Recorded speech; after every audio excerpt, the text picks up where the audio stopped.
Mr. Secretary General Antonio Guterres, Secretary General of the United Nations, welcome to Al Arabiya, sir. It's an enormous pleasure to be with all of you. Thank you, sir. I would like first to thank you, of course, for this exclusive interview on many crucial and important issues and for sharing your very important insights with us. Women rights in Afghanistan. From day one, as a Secretary General, sir, you were a champion of women's rights. And I remember very, very well the day you sat here on this chair after the General Assembly confirmed you in your position as Secretary General. And I asked you, who is going to be your deputy? And you told me, I'm a man from the north, and she must be a woman from the south. And you went, of course, on to appoint the very, very distinguished Amina Mohammed. Now, how did you feel, sir? One morning you wake up and after 20 years, the women of Afghanistan have lost all that they fought for in 20 years. What was your feeling as a champion of women's rights? First of all, let me take profit of this occasion to express my strong condemnation on the horrific terrorist attacks close to the airport in Kabul, and to express my deep condolences to the families of all the victims. I had the occasion to ask our representative in Kabul to convey my deepest condolences to the Afghan people in this moment of sorrow. But indeed, the question of gender equality, gender parity, has been a fundamental battle for me. So when I see the situation today, I would lie if I would say I was not concerned, because the women have gained a number of important rights in Afghanistan during these years, and I'm concerned that they might lose it. But I'm not hopeless. I am determined to do everything possible to make sure that basic women rights are guaranteed, that girls will be able to go on to school at all levels, that women will be able to work, and all the other aspects that are very important for them at the present moment. And I think the international community can help us a lot. There are, in my opinion, from the Taliban perspective, an interest of legitimacy, an interest of international support to Afghanistan, an interest of recognition. And it's very important that the international community as a whole explain that there are three basic things that are essential for Afghanistan to be part of the community of nations. First, an inclusive government, not only with personalities, but also with the different ethnic groups that exist in Afghanistan. Second, the respect for basic human rights, and here the question of the rights of women and girls are extremely important, and I believe the Taliban must understand that this is a very important condition for international support to be given to the country. And third, the guarantee that no terrorist activities will be promoted from Afghanistan into other parts of the world, and that the Taliban will be strongly committed to fight terrorism inside Afghanistan and not to allow any outside. So the international community must be united. And if the international community is united, speaking with one single voice, I believe it is possible to convince the Taliban that it's in the interest of the Afghanistan and the interest of the Taliban themselves that want the country to be stable and that want the country to be normalized in the relations of the international community, that these conditions are met. And I'll do everything possible to make sure that that happens. But forgive me, sir, with all due respect, there are those, not only in the Middle East, worldwide possibly, who are tired of the statements of concern, the statements of support, or statement of standing by the people of Afghanistan and the women of Afghanistan, and they want to see practical action on the ground to support the women. I understand the difficulties, I understand the restrictions that you as an organization and also member states face in Afghanistan, especially at this moment. But what can we say to them besides declaring our concern and support and standing by the women of Afghanistan? It is more than concern and support. Of course, we can do activities inside the country to protect women, and we are doing them with our offices as much as we can, with the limitations that are known. But it is for the international community to make the Taliban understand that this is a basic condition for the objectives that, as rulers of Afghanistan in an inclusive manner, I hope, in the future, the Taliban needs for the support of the international community. So there is here, it's a give and take to a certain extent. Yes.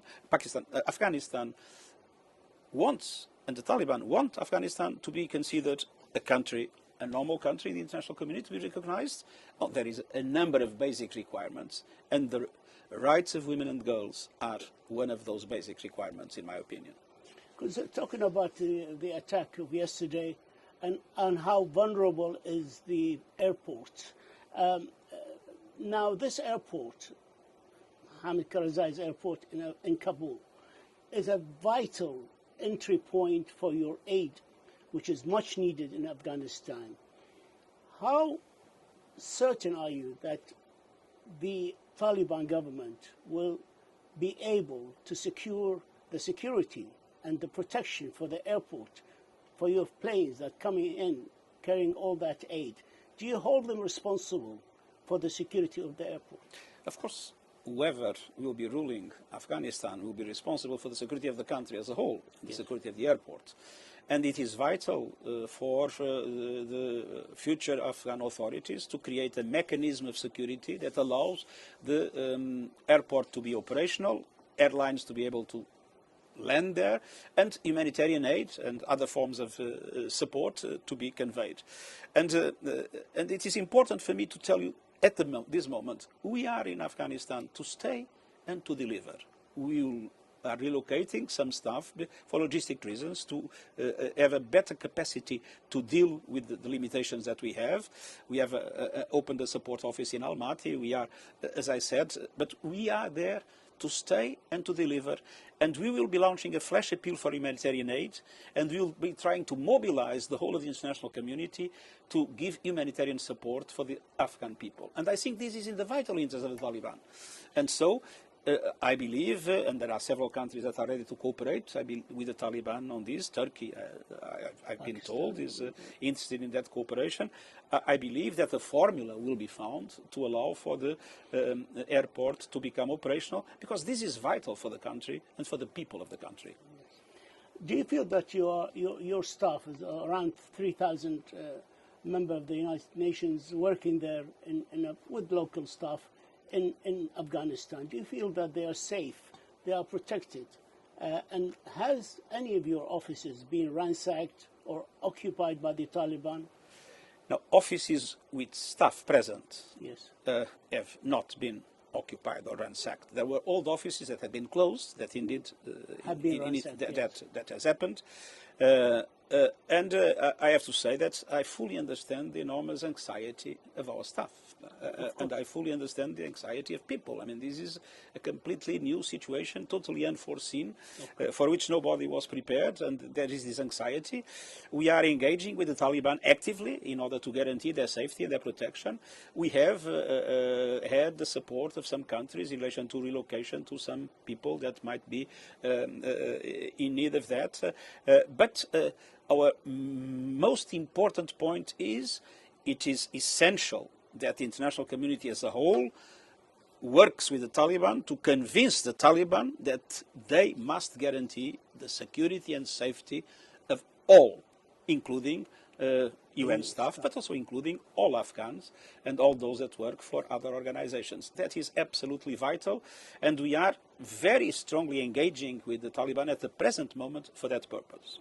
There are around 3.7 million refugees Afghanis living outside Afghanistan, and there's around 3.7 IDPs within the country that are in Afghanistan, and about 2.2 or 2.5 refugees outside the country. Can you give us a fast glimpse of the work of the UNHCR and the IOM, the International Organization Migration, to deal with this problem? Well, first of all, I would like to express my sincere appreciation for what has been done by the neighbors Pakistan and Iran have received millions of Afghan refugees, and my appeal, of course, is for them to maintain their hospitality in the present moment.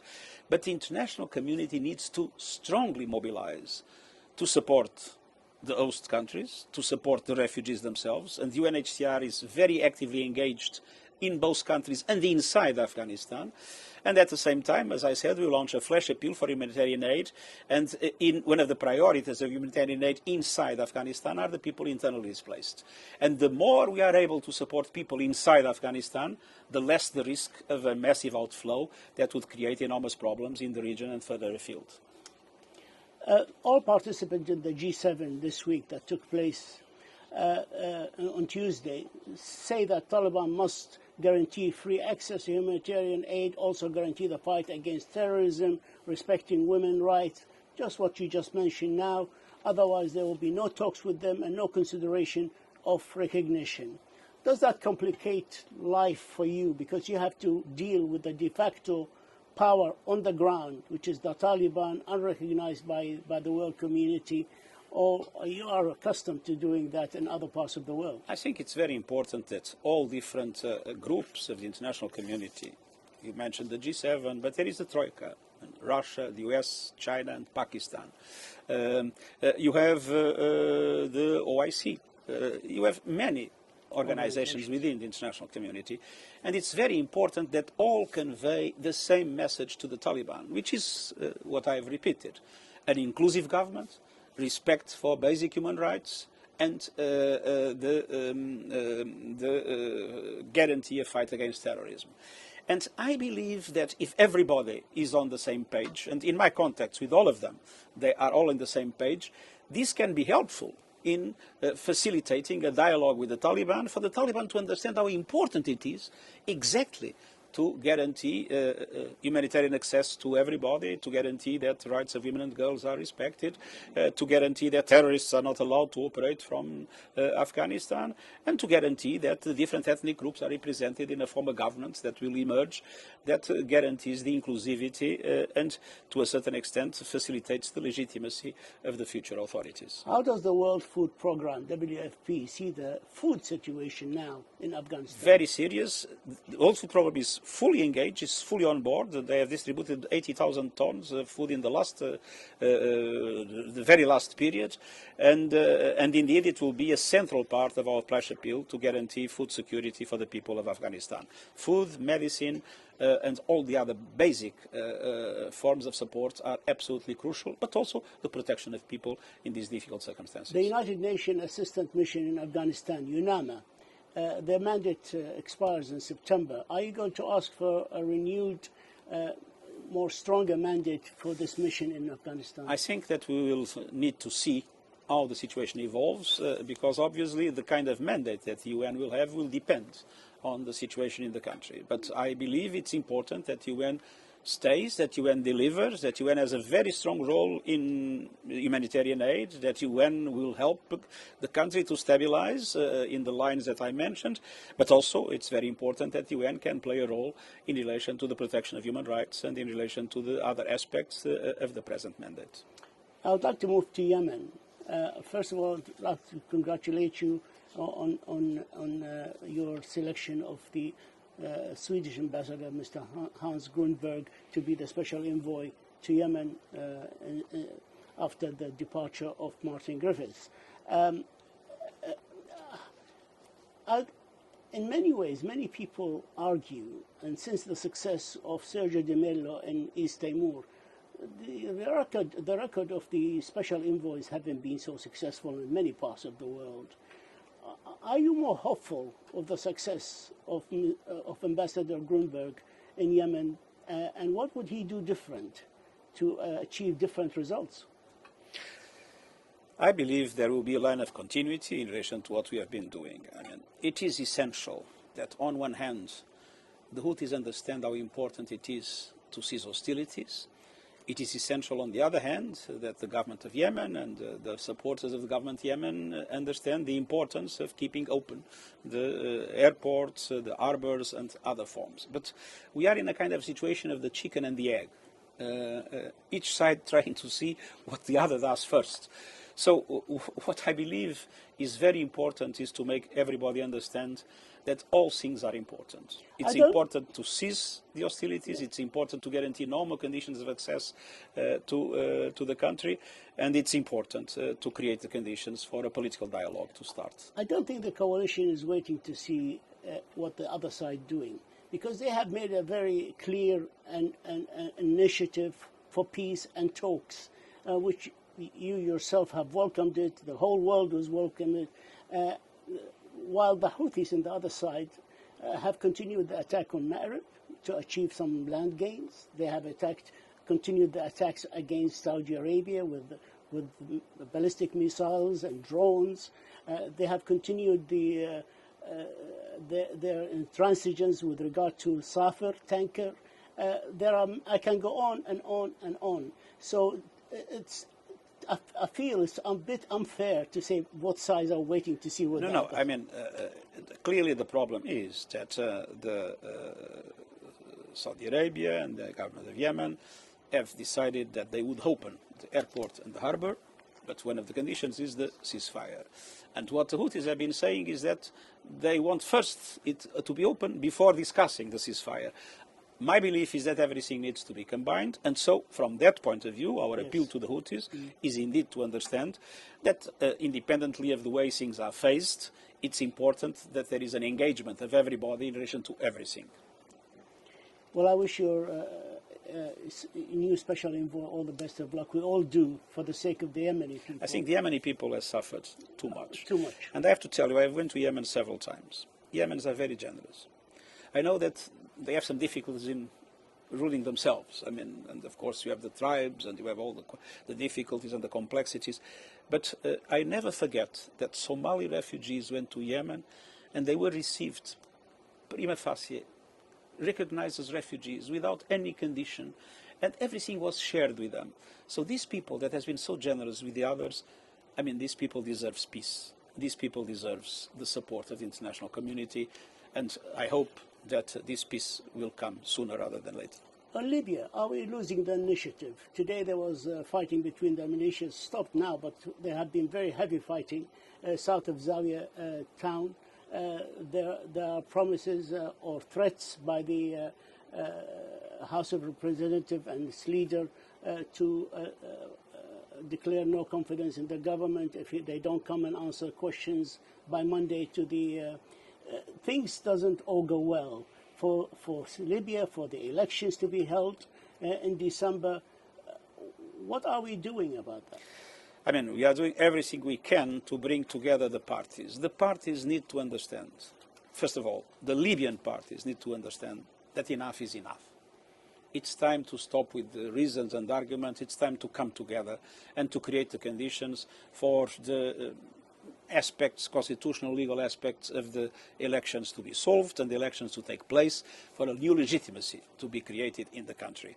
And those that from the outside need to understand that there is no way in which foreign militias and foreign armies and whatever can operate inside the country. I mean, it's very important that we have But they're still there. But it's very important that we have a roadmap and that everybody understands that Libyans need to come together, but the international community needs to be able to put the Libyans in charge.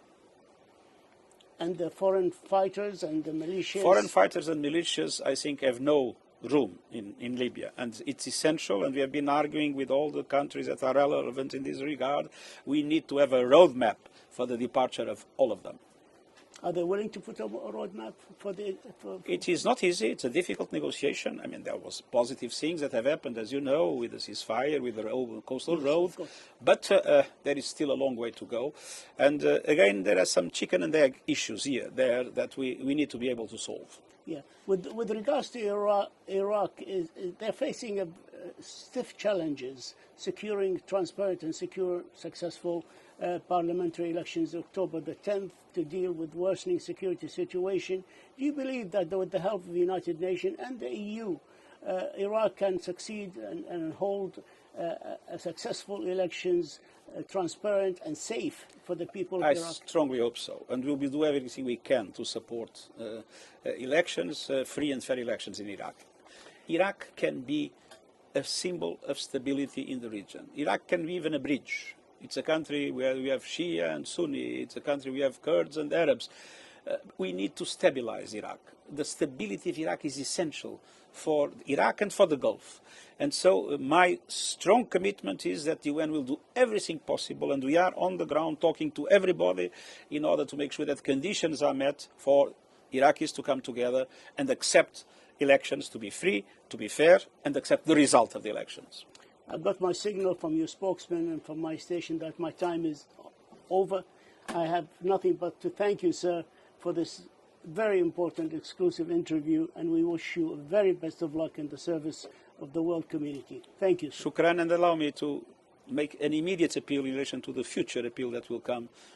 Let everybody support, humanitarian support, the people of Afghanistan in this very dramatic situation. Thank you, sir. Thank you very much. Thank you.